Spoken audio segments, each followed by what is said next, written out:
Garis kuning, pemisah antara wilayah yang masih dikuasai militer Israel dan kawasan bebas di Gaza, kini jadi zona maut terbaru. Dalam satu hari saja, tepatnya pada Minggu 19 Oktober 2025, Israel menewaskan sedikitnya 45 warga Palestina. Israel berdalih serangan ditujukan untuk anggota Hamas dan warga yang mendekati garis kuning. Tindakan mereka juga disebut sebagai balasan atas serangan yang menewaskan dua tentara mereka. Namun alasan Israel itu dibantah Hamas. Masalahnya garis kuning ini tak jelas wujudnya, sampai Israel akhirnya membuat blok kuning sebagai penanda. Garis kuning ini apakah batas damai atau justru pemicu runtuhnya gencatan senjata yang rapuh di Gaza?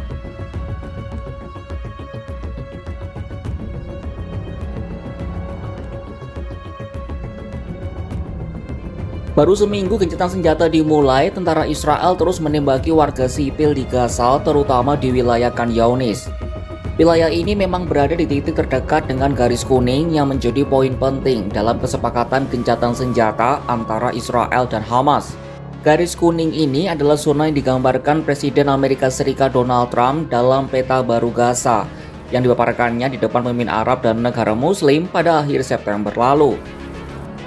Ironisnya, garis demarkasi non-fisik ini justru jadi petaka baru di jalur Gaza. Wilayah itu menjadi zona maut bagi warga Palestina. Melansir Anadolu Agency, Senin 20 Oktober 2025, kantor media pemerintah di Gaza melaporkan Israel telah melanggar kesepakatan gencatan senjata sebanyak 80 kali sejak dimulai pada 10 Oktober 2025. Dalam pernyataannya, otoritas Gaza menyatakan pelanggaran itu sebagai tindakan terang-terangan yang melanggar hukum humaniter internasional. Pelanggaran itu mencakup penembakan langsung terhadap warga sipil, lalu pengeboman wilayah pemukiman, serangan terarah dengan drone, dan penciptaan sabuk api di daerah padat penduduk. Selain itu, penangkapan warga sipil juga dilaporkan terjadi di berbagai titik di jalur Gaza. Dilaporkan, pasukan Israel menggunakan berbagai alat tempur untuk melancarkan serangan, termasuk kendaraan lapis baja, tank yang ditempatkan di tepi permukiman, alat derek elektronik dengan sistem tembak jarak jauh, serta pesawat tempur dan drone quadcopter.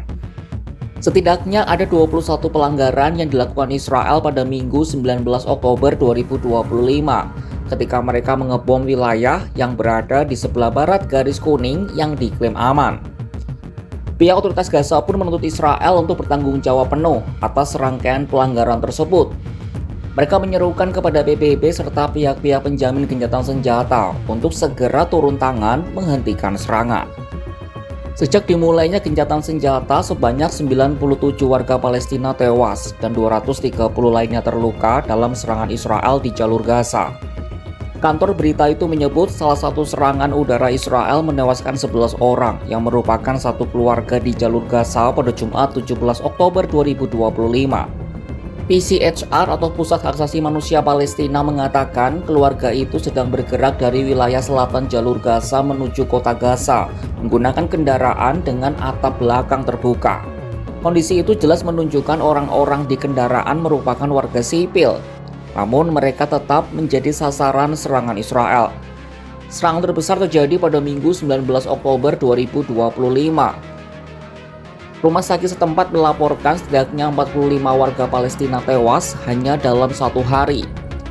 Dalam pernyataannya, IDF mengklaim menyasar target Hamas di jalur Gaza Selatan. IDF menyebut berbagai artileri termasuk pesawat tempur telah menyerang puluhan fasilitas milik Hamas, termasuk lokasi penyimpanan senjata, instalasi militer, dan posisi peluncuran.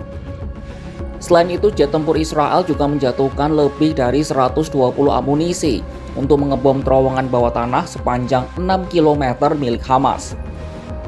IDF berdalih serangan ini dilakukan menyusul dugaan pelanggaran gencatan senjata oleh kelompok Hamas pada hari yang sama. IDF juga mengatakan dua tentaranya tewas setelah Hamas menembakkan rudal anti-tank dan melepaskan tembakan terhadap pasukan yang sedang membongkar infrastruktur di Rafah. Tuduhan tersebut telah dibantah oleh kelompok Hamas. Sayap bersenjata Hamas Brigade Al-Qassam pada Minggu 19 Oktober 2025 menegaskan pihaknya berkomitmen penuh terhadap gencatan senjata di seluruh jalur Gaza dan membantah mengetahui adanya insiden atau bentrokan di Rafah. Menurutnya, komunikasi dengan unit-unit terakhir mereka di wilayah itu juga telah terputus sejak pertempuran kembali pecah pada Maret 2025. Brigade Al-Qassam juga mengklaim pihaknya tidak memiliki informasi apakah para pejuang itu masih hidup atau sudah tewas, sehingga tak dapat dikaitkan dengan atau mengonfirmasi peristiwa apapun yang terjadi di daerah tersebut. Sementara itu, anggota Biro Politik Hamas Izzat Al-Riks juga menekankan komitmen Hamas atas perjanjian gencatan senjata. Ia menuding bahwa Israel lah yang terus melanggar perjanjian serta menciptakan alasan-alasan untuk membenarkan kejahatannya.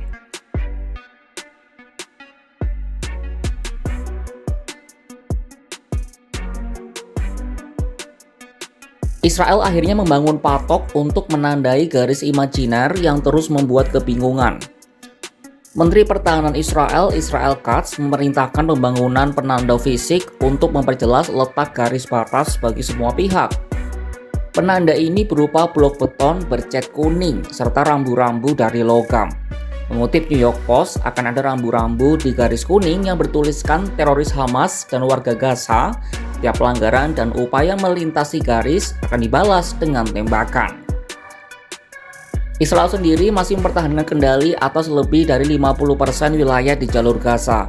Anadolu Ajansi melaporkan pasukan Israel tetap dikerahkan di lingkungan Sejaya, bagian Al-Tufah dan Zaitun di kota Gaza, Beit Hanun dan Beit Lahia di utara, Rafah di selatan, dan di sepanjang pantai Gaza.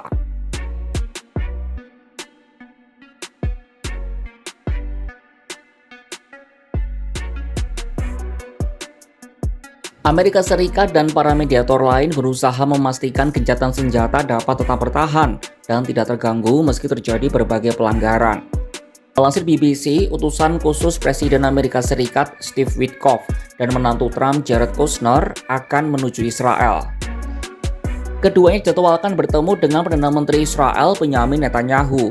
Wakil Presiden JD Vance juga dijadwalkan tiba di Tel Aviv pada hari Selasa.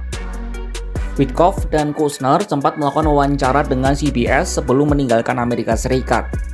Mereka menjelaskan telah melanggar protokol diplomatik untuk mengadakan pembicaraan langsung dengan pemimpin Hamas selama dialog gencatan senjata di Sharm el-Sheikh di Mesir.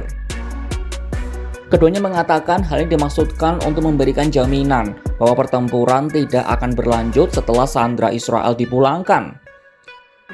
Trump disebut Kushner sangat nyaman dengan pendekatan semacam itu. Sementara negosiator Hamas bertemu dengan mediator Mesir dan faksi Palestina di Kairo. Semua diharapkan membahas tahap kedua dari rencana perdamaian 20 poin Trump yang melibatkan penempatan pasukan stabilisasi internasional di Gaza, penarikan pasukan IDF, dan pelucutan senjata Hamas. Kelompok itu melalui sayap bersenjatanya menyatakan masih berkomitmen pada perjanjian gencatan senjata. Garis kuning di Gaza kini bukan sekadar batas, tapi simbol paling nyata dari rapuhnya gencatan senjata. Di balik blok beton dan tanda peringatan itu, ada rasa takut yang terus tumbuh dan darah yang terus tumpah. Israel menyebutnya langkah keamanan, Gaza menyebutnya bentuk penjajahan baru. Negosiasi damai terus berjalan, tapi di lapangan peluru tetap berdesing. Diplomasi mungkin berbicara tentang stabilitas, tapi kenyataannya tiap hari keluarga kehilangan orang tersayangnya. Pada akhirnya sejarah mengajarkan perdamaian di tanah Palestina akan selalu diuji oleh pelanggaran yang hadir bertubi-tubi. Saksikan kabar lainnya hanya di kanal YouTube Kompas.com.